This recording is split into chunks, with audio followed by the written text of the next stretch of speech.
ያስቀመጠው ጌታ ኢየሱስ ክርስቶስ ይባላል። እናንተ ማስተር አብነትን የምትወዱ ሰዎች ልንገራችሁ፣ ከወደዳችሁት ከኢየሱስ ጋር ውደዱት። ማስተር አብነት የኢየሱስ ክርስቶስ ተከታይ ነው፣ ጴንጤ ነው። ከዛ ኮንታክት አረገኝ በመሴንጀር መርዳት ትፈልጊያለሽ ወይ እንደዚህ መርዳት እኔ ራሴ ጴንጤ መሆኑን ራሱ አላቅም። ልንገራችሁ ይሄንን ባካችሁ ስሙ። ትፈልጊያለሽ መርዳት ሲለኝ ጴንጤ ነው ሆይ አልኩት። አዎ አለኝ። ታዲያ ለምንድን ነው ከርዳታው ጋር አንዳንድ መጽሐፍ ቅዱስ ብሰጣቸው ሕይወታቸው ነፍሳቸው ቢድን ከስጋ ቀጥሎ አታብላ ተባልክም እኮ ዋናው ግን ነፍሳቸው ይዳን መጽሐፍ ቅዱስ ስጣቸው ከዛ ጋራ ከሚላክልህ ገንዘብ ቀንሰ እኔ አሁን ገንዘብ ብልክልህ አልኩት። ገንዘብ ብልክልህ ለምሰጠው ሰው መጽሐፍ ቅዱስ ቀንሰ እንድሰጥ መጽሐፍ ቅዱስ እፈልጋለሁ አልኩት። እንደሱ ማድረግ አልችልም አለኝ። ስሙ ባካቸው ለምን አልኩት። ለምን ምረዳቸው ሰዎች ከተለያየ ሃይማኖት ናቸው። እንደገና ደግሞ እርዳ ብለው ገንዘብ የሚልኩልኝ ሰዎች ከተለያየ ሃይማኖት ናቸውና ይሄን ማድረግ አልችልም አለ። ሃሎ ዋናውን ኢየሱስ ክርስቶስን ከፊት አስቀድሞ ብዙዎች በነፍሳቸው እንዲድኑ አላደረገም። ይልጅ በኢየሱስ አፍሯል።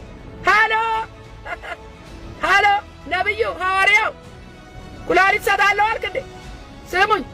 ኢሳይያስ ሕዝቅያስ በታመመ ጊዜ ኢሳይያስ ተላከ ወደ ሕዝቅያስ ቤት። ምን አለው? ትሞታለህ እንጂ በሕይወት አትኖርምና ቤትህን አስተካክል አለው። እኔ እኮ የተጻፈልን ለዚህ ጊዜ መስሎኝ እንዴ ምን ሆናችሁ ነው የምትተረማመሱ እንዴ? ገለጣ አታረጉም እንዴ? ያለፈ ነገር ነብዩ ኢሳይያስ ሲላክ ትሞታለህ አለው። ትሞታለህ ብሎ ነገረው። ይሄንን አትነግሩም እንዴ? እግዚአብሔር ትሞታለህ ካለ ትሞታለህ በሉና ንገሩትና እንደ ሕዝቅያስ ወደ ግርግዳ ፊቱን አዙሮ ይጸልይና ይፈወስ የሰው እድሜ ይጨመርለት። ግራ የገባ ነገር እኮ ነው እንዴ! እኛ እኮ ሕመማችንን በጌታ እጅ ነው፣ ፈውሳችንን በክርስቶስ ኢየሱስ እጅ ነው። እኔ አክራሪ ጴንጤ ነኝ። በምንም አልደራደርም፣ አልመቻመች።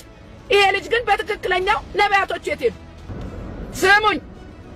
ማስተር አብነት አድራሽ ነው።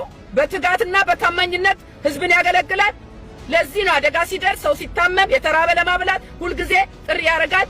ብዙ ደጋጎች የሚያካፍሉ የሚቆረሱ ለድሃው ለተቸገረው ደራሽ የሆኑ ወገኖች በማስተር አብነት አገልግሎት ውስጥ አሉ፣ ስማቸው ያልተጠቀሰ። ስለዚህ ከሁሉ በላይ ግን ወንድሜ የአገልግሎት ቀዳሚ መታወቂያ ኢየሱስ ክርስቶስ ሆኖ ሳለ በሚሊዮን የሚቆጠር ተከታይ አንተን እንጂ ኢየሱስን አለማወቁና ስላልመሰከርክላቸው ትልቁ ተልእኮህን አልተወጣህም። ይህ አገልግሎት መልካም ነው።